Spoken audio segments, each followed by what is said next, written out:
Hello friends, मेरे YouTube channel English वे में आप सभी का स्वागत है। तो चलिए देखते हैं क्या है आज की स्टोरी। तो इसका टाइटल है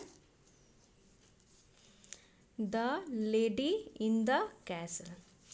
तो लेडी का मतलब हो गया महिला या औरत, इन द कैसल यानी कि किले में। कैसल यानी किला या फिर महल भी बोल सकते हैं। तो पूरा का मतलब हो गया कि महल में महिला। तो चलिए देखते हैं क्या है स्टोरी।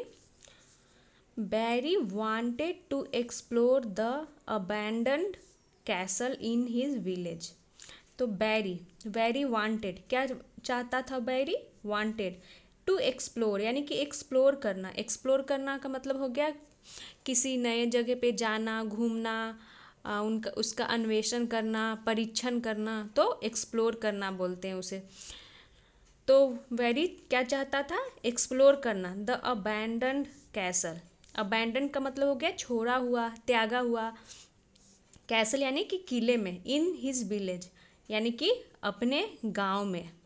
तो अपने गांव का जो एक किला था जो छोड़ा हुआ था, ऐसे ही मतलब कि वो किसी का नहीं था, उसमें कोई रहता नहीं था, ऐसे ही छोड़ा हुआ था। तो उस किले में वो क्या करना चाहता था? एक्सप्लोर करना चाहता था, यानी जाना चाहता था, घूमना फिरना देखना चाहता था उसे। इसीलिए वन डे एक दिन he sneaked into it without telling anyone.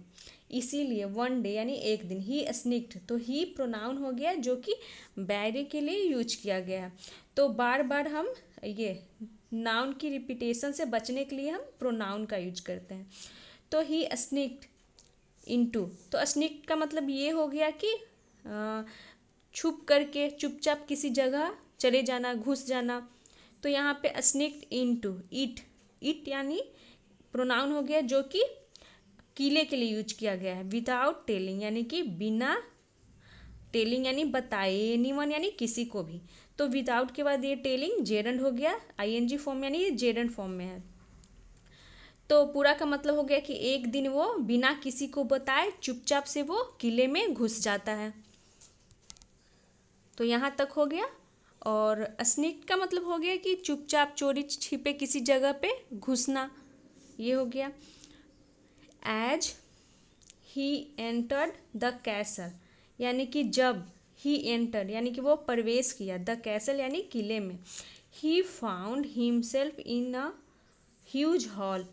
He found उसने पाया, फाइंड की सेकेंड फॉर्म फाउंड हो गई। हिमसेल्फ यानी स्वयं को, इन अ ह्यूज हॉल एक बड़े से हॉल में। ह्यूज यानी कि बड़ा सा, हॉल यानी कि जो हॉल बड़ा सा खुला स्पेस होता है वहाँ वो पहुँचा। और हिमसेल्फ ये भी प्रोनाउन होता है, तो इसे रिफ्लेक्सिव प्रोनाउन कहते हैं। यहाँ तक हो गया था। Crystal chandeliers hung from the ceiling and numerous steps led to an upper gallery. तो क्रिस्टल सैंडिलियर्स का मतलब हो गया कि क्रिस्टल का झूमर, सैंडिलियर्स का मतलब हो गया झूमर।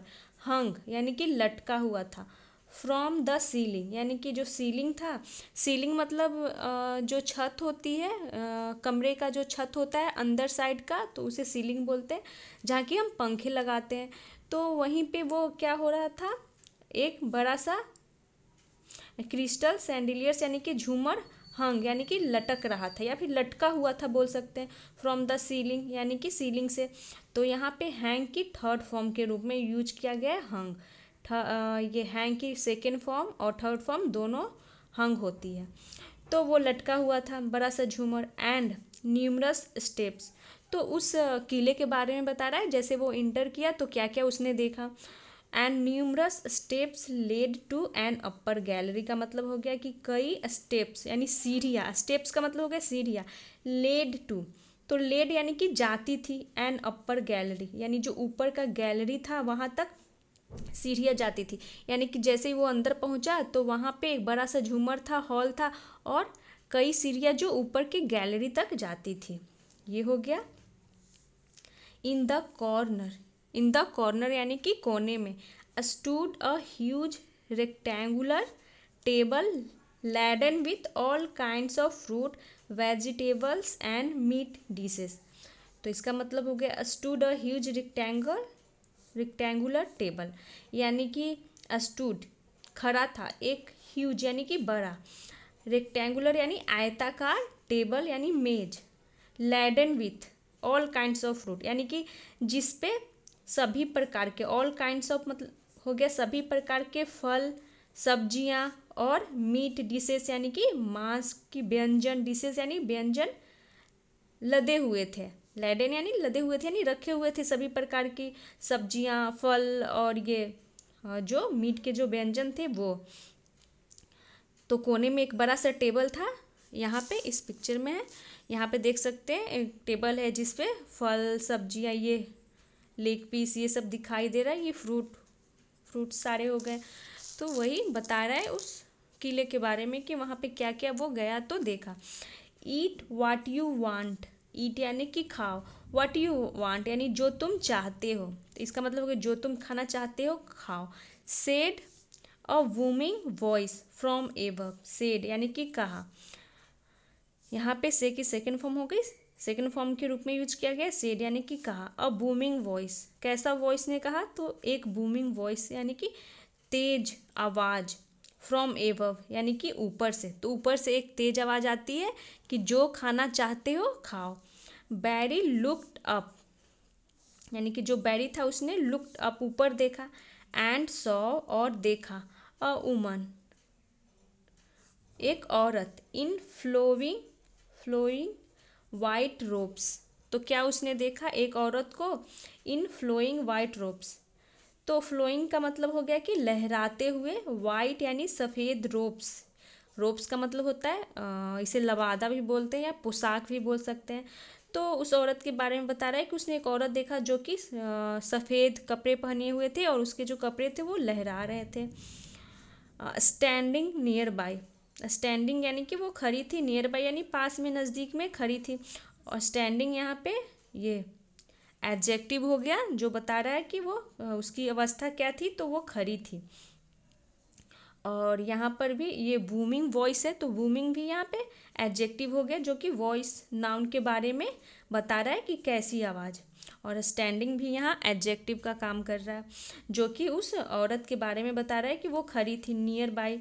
हर आइज उसकी आँखें, स्पार्क्ड यानी कि चमक उठी, उसकी आँखें चमक उठी। Evilly and her silvery grey hair reached her waist, तो इसका मतलब हो गया उसकी आँखें चमक उठी। ईविली का मतलब हो गया कि शैतानी ढंग से, उसकी आंखें शैतानी ढंग से चमक उठी। और हर सिल्वरी ग्रे हेयर यानी कि उसके चांदी जैसे भूरे बाल, रीच्ड यानी कि पहुँचे थे, हर वेस्ट यानी कि उसके जो चांदी जैसे बाल थे वो उसके वेस्ट यानी कि कमर तक पहुँची हुई थी, पहुँच रहे थे। लेट मी सर्व,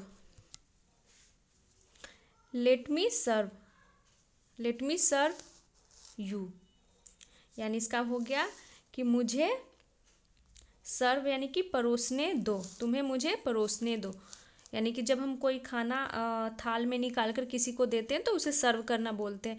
तो वही क्या बोलती है, ऊपर से एक आवाज़ आती है और एक क्या बोलती है वो कि मुझे परोसने दो। सेड द वुमन, किसने कहा, तो उस औरत ने कहा।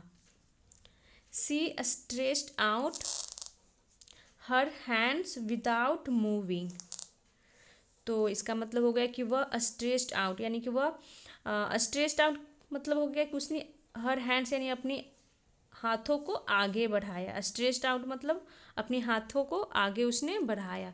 विदाउट मूविंग यानी कि बिना हिले डुले, बिना हिले डुले ऐसे ही वो अपने हाथ को आगे बढ़ाती है।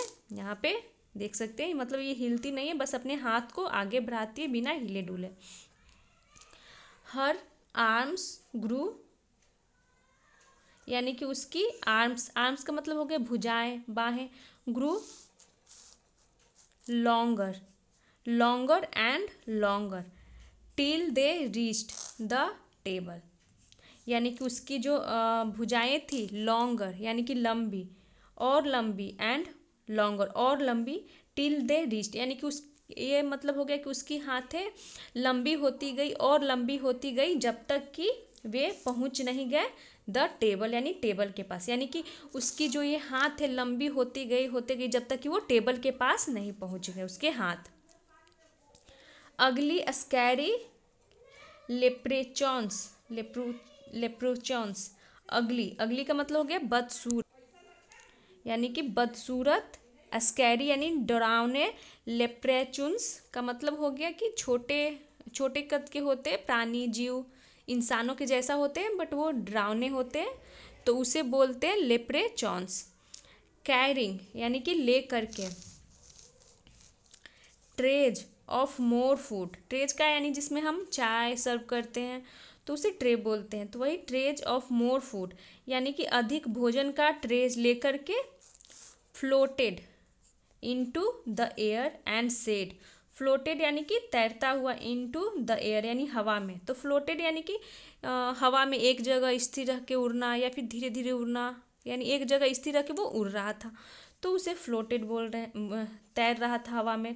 इनटू द एयर यानी हवा में। एंड सेड और कहा।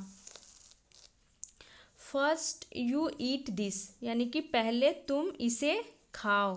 एंड देन वी ईट और तब वी ईट यानी कि हम वी ईट यू, यानी इसका मतलब हो गया पहले तुम इसे खाओ उसके बाद हम तुम्हें खाएंगे। बैरी वाज टेरिफाइड, तो बैरी क्या हो गया, बैरी नाम का जो लड़का था वो क्या हो गया, डर गया था। तो यहाँ पे टेरिफाइड एडजेक्टिव हो गया जो लड़के की स्थिति को दिखा रहा है कि उसकी स्थिति कैसी थी, तो वो डरा हुआ था। He bolted out of the door. He bolted out, तो बोल्टेड आउट का मतलब हो गया कि वो भाग गया बाहर। द डोर यानी दरवाजे से, ऑफ द डोर यानी दरवाजे से। बोल्टेड ये दिखाता है कि वो बिना रुके अचानक से एकदम तेजी से भाग जाना, तो वो तेजी से भाग गया। एंड रैन स्ट्रेट होम, और भागा स्ट्रेट यानी सीधा, होम यानी घर, तो रन की यहाँ सेकेंड फॉर्म रैन हो गई, तो वो बिना रुके सीधा घर की ओर भाग जाता है। तो ये थी आज की शॉर्ट स्टोरी। मिलते हैं नेक्स्ट वीडियो में। Thanks for watching.